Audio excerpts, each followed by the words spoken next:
Bueno, derivado de la lucha del gobierno federal contra el robo de hidrocarburos, el periodista Daniel Blancas hizo una investigación al respecto. Desafortunadamente vivió una experiencia terrible a manos de delincuentes. Esta es su historia.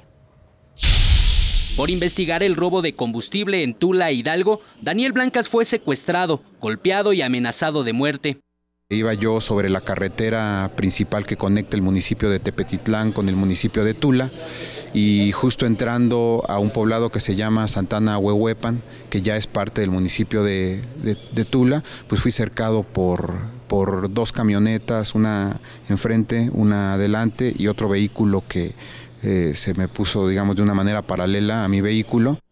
Daniel fue bajado de su automóvil y encapuchado lo trasladaron a un lugar desconocido. Aquí mandamos nosotros, fue el mensaje que ellos decían. Obviamente me amenazaron al menos unas 10 veces de muerte.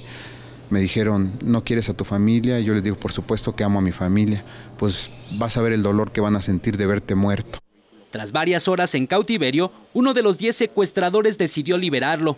Ahora teme por su seguridad y la de su familia, razón por la que pidió al presidente de México garantías para el ejercicio periodístico. No solo al gremio en general, pero de manera específica a quienes realizamos trabajo de investigación. ¿Cuál es el compromiso de su gobierno para proteger la actividad periodística? El presidente le ofreció protección.